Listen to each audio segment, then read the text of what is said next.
Dans un lointain village africain, niché entre des collines rouges et une vaste forêt sacrée, vivaient deux princesses jumelles, Sarah et Tara. Elles étaient connues dans tout le royaume pour leur beauté époustouflante. Leur peau avait la couleur riche de l'ébène poli, leurs yeux brillaient comme deux pierres d'onyx sous le soleil couchant. Mais leur beauté cachait un autre secret, elles étaient sorcières. Depuis leur naissance, elles étaient craintes et respectées. Leur mère était morte en couche, et c'est leur grand-mère maternelle, la grande prêtresse du village, qui les avait élevées.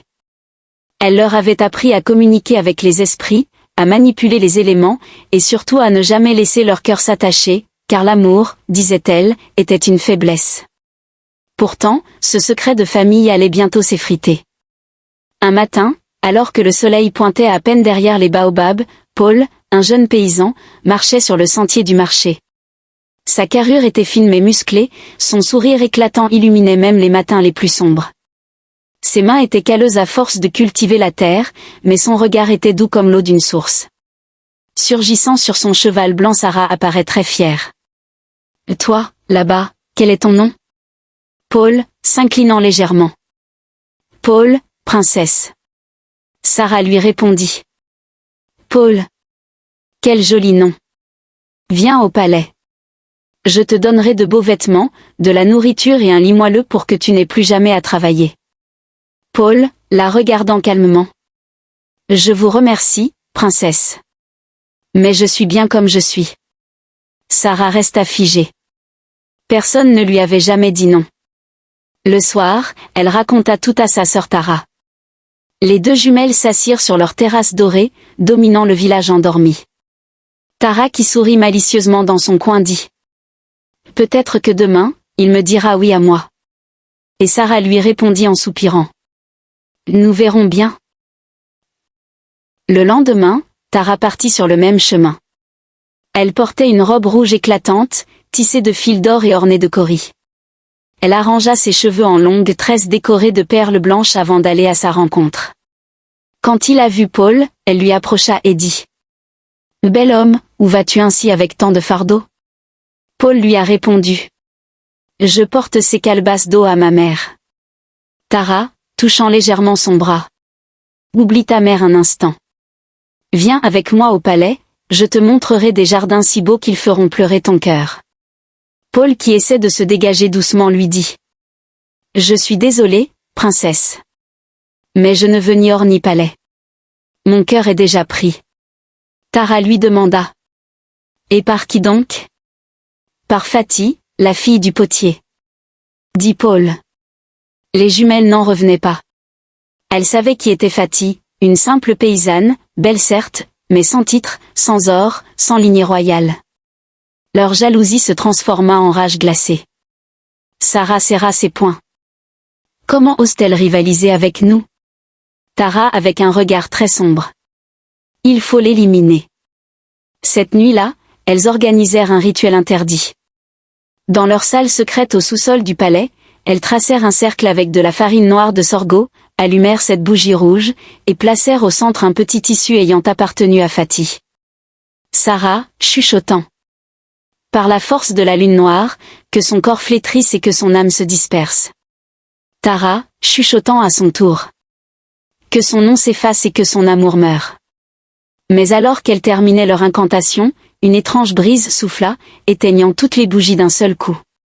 Un grand silence emplit la salle. Voix lointaine de leur grand-mère défunte.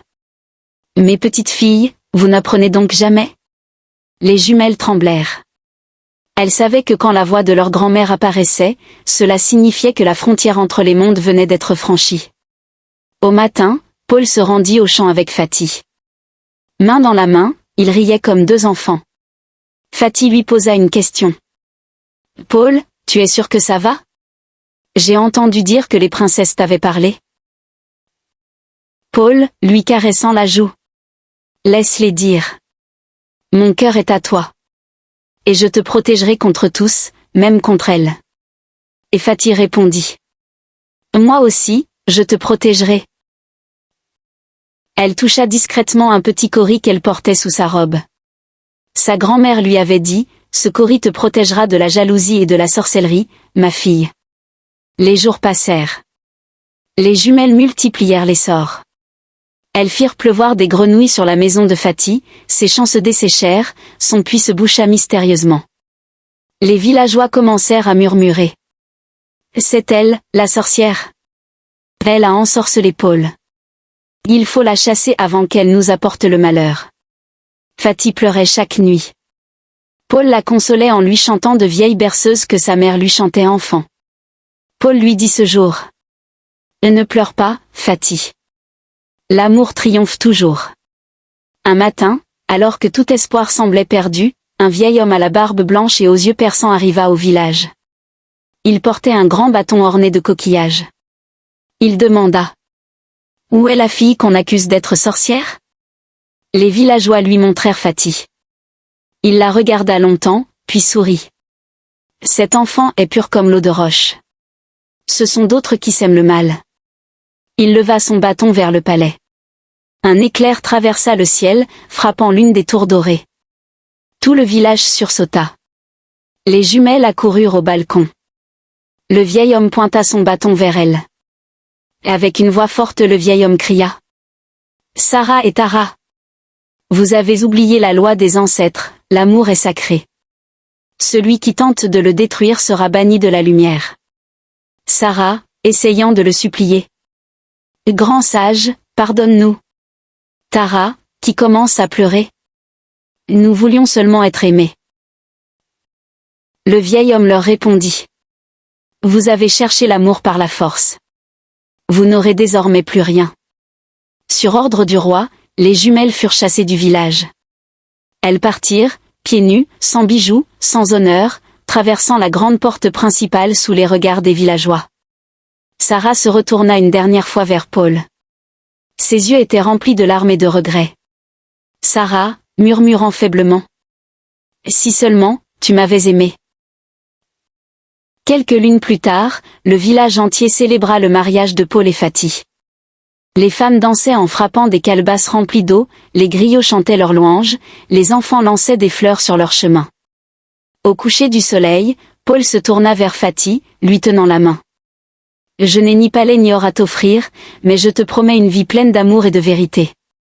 Fatih, souriant avec des larmes de joie. Et moi, je te promets d'être toujours ton refuge, même quand le monde entier te rejettera. Les villageois comprirent alors une grande leçon. L'amour véritable n'a pas besoin de sortilèges ni de richesses. Il naît dans la sincérité, grandit dans l'épreuve et s'épanouit dans la bonté. Car même la plus belle des reines ne peut voler un cœur destiné à un autre.